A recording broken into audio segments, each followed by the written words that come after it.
Lei de Introdução às Normas do Direito Brasileiro, Classificação, Aplicação e Conceitos. Começando o estudo da LINDB, precisamos falar um pouco sobre a classificação, aplicação e alguns conceitos iniciais relacionados a esta lei, iniciando pelo significado de norma.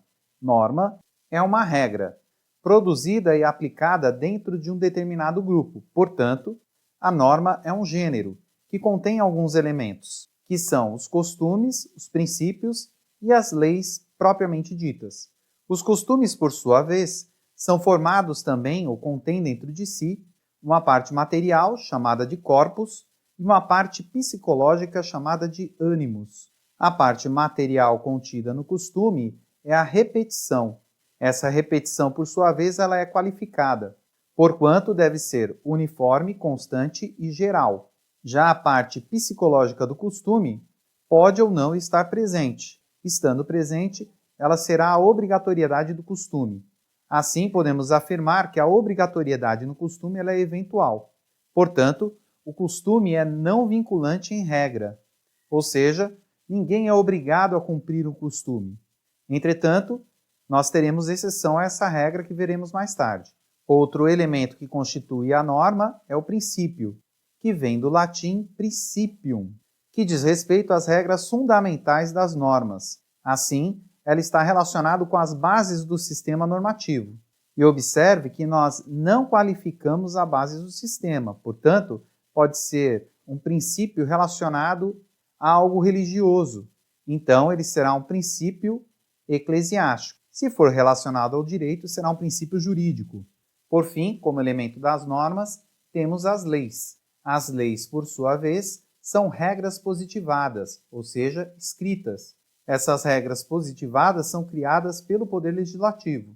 Portanto, podemos dizer que as leis são as normas escritas.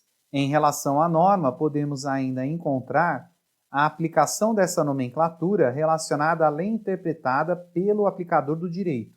Portanto, quando falamos em leis, não temos como confundir com a norma, porquanto ou ela será uma lei interpretada ou será um gênero que inclui a lei como elemento. Outra questão importante deduzida dessa classificação é que, por ser a lei uma espécie de norma, teremos que toda norma será uma lei. Entretanto, nem sempre uma lei será uma norma. Por ser a lei objeto do nosso estudo, vamos verificar algumas características das leis. Em relação a essas características, podemos afirmar que a lei é impessoal, obrigatória, imperativa, permanente e autorizante. A lei ela é impessoal, ou ainda chamada de geral, porquanto é aplicada a qualquer pessoa indistintamente. Todos estão debaixo da lei. E uma lei é aplicada a todas as pessoas de forma indistinta, salvo para o caso de uma lei formal, também conhecida como lei singular. Nesse caso, a lei é aplicada ou para uma única pessoa ou para um grupo de pessoas especificamente. Entretanto, isso é uma mera exceção e geralmente está ligada a atos administrativos. Temos ainda que a lei é obrigatória. Por força disso, as pessoas obedecem à lei, por conta da sua obrigatoriedade. E em relação à sua obrigatoriedade, podemos classificar a norma como cogente ou não cogente. A norma cogente também é conhecida como norma injuntiva.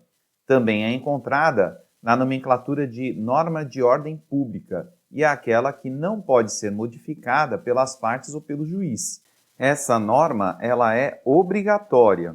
Essas leis cogentes, por sua vez, podem ainda ser subdivididas em imperativas e proibitivas. As leis imperativas ordenam um determinado comportamento ao jurisdicionado, que é aquele que está debaixo da jurisdição. Por isso são imperativas, ou seja, de império. Um exemplo dessa lei pode ser encontrado no artigo 1528 do Código Civil, que fala sobre o dever de esclarecer do oficial de registro. E esse artigo diz que é dever do oficial de registro esclarecer os nubentes, que são aqueles que vão casar, a respeito dos fatos que podem ocasionar a invalidade do casamento, bem como sobre os diversos regimes de bens. Portanto, o oficial de registro deve esclarecer aos que vão se casar sobre as normas proibitivas, que são aquelas que proíbem determinado comportamento. E um exemplo disso são os impedimentos do casamento, que estão descritos no artigo 1521 do Código Civil, que diz que não podem casar. E aí ele vai dar uma série de regras a respeito disso, descrevendo comportamentos proibidos para o casamento. Temos ainda, em relação à obrigatoriedade, a norma não cogente, também conhecida como dispositiva. Ela também pode ser chamada de norma de ordem privada. E essa norma, ou essa lei, pode ser modificada pelas partes, pois ela não é obrigatória, podendo ainda ser subdividida em norma não cogente permissiva e supletiva. A norma não cogente permissiva é aquela que pode ser derrogada, ou seja, não aplicada pelo interessado. Já a norma não cogente supletiva é aquela que é aplicada no caso das partes não regularem a determinada situação. Assim, a norma supletiva será aplicada. Continuando, a lei ainda ela é imperativa. Portanto, ela possibilita uma sanção, ou seja, uma punição àquele que transgride a lei. Observe que a norma imperativa está intimamente relacionada à norma obrigatória, pois, em regra, as pessoas não obedecem de bom grado uma determinada regra, principalmente no Brasil. Elas necessitam de um impulso adicional para isso, ou seja, uma punição, uma disciplina, uma correção, de alguma forma. Por isso, a norma, além de obrigatória, tem que ser imperativa. Porquanto, uma lei sem sanção, ela é morta. Não vale nada, porque ninguém vai obedecer ela. Um exemplo disso é respeitar o limite de velocidade. Você acha que você obedeceria o limite de velocidade se não houvesse radar ou multa para excesso de velocidade? Por isso que a obrigatoriedade e a imperatividade caminham juntos. Em relação ainda à imperatividade ou ao fato da norma ser imperativa, essa norma imperativa ainda pode ser classificada segundo a sua intensidade. Assim teremos uma norma imperativa imperfeita, perfeita, mais que perfeita ou menos que perfeita.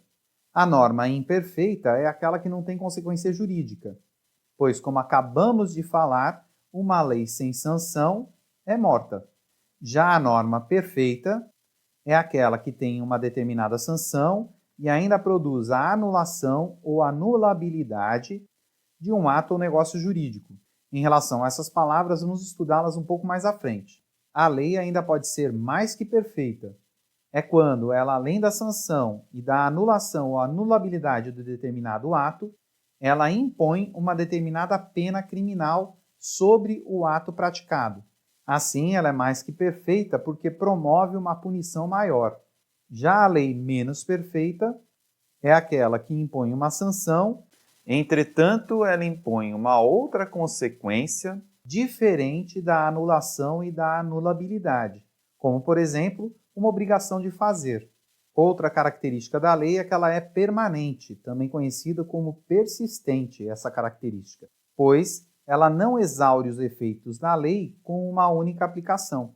Portanto, a lei não acaba por ela ser aplicada, ela continua valendo mesmo após a sua aplicação. Assim, você pode ser punido várias vezes pela mesma lei. Por fim, a lei é caracterizada ainda como autorizante. Essa característica autoriza que o ofendido imponha uma determinada indenização sobre o ofensor, ou sobre aquele que descumpre a lei. Em regra, essa indenização diz respeito a perdas e danos que o ofendido sofreu por força da desobediência do ofensor. E é justamente a característica autorizante que difere a lei dos costumes, pois observe que o costume pode ser impessoal, ou seja, geral, pode ser obrigatório dentro de um determinado círculo social, pode ser imperativo, possibilitando uma determinada sanção dentro desse mesmo círculo social, pode ser permanente, o que em regra é, porque o costume tem a característica de se perpetuar no tempo, então deve ser permanente. Entretanto, o costume não é autorizante, pois se eu descumprir um costume, em regra, ninguém pode me processar por perdas e danos por força desse costume. É lógico que nós estamos falando em regra, porque depende muito da situação. Dessa forma, podemos afirmar que a LINDB é uma lei, e ela é uma norma ou lei de sobredireito, ou seja, uma norma de apoio. E podemos demonstrar isso através desse gráfico, que fala sobre o sistema jurídico como um todo, tendo o ordenamento jurídico, os costumes e os princípios, que estão dentro do sistema jurídico, e a Lei de Introdução às Normas de Direito Brasileiro, que servem de apoio para o ordenamento jurídico como um todo. Portanto, a LINDB regula a aplicação das leis de forma genérica e generalista. Genérica porque serve para todas as leis e generalista porque pode ser aplicado de forma geral. Portanto, a LINDB é aplicada a qualquer norma dentro do sistema jurídico.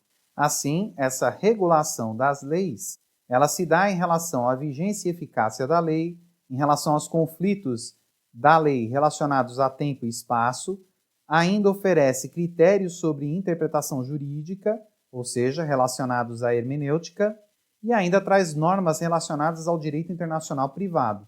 Dessa forma, podemos observar claramente que a LINDB é uma norma de apoio para o sistema jurídico como um todo.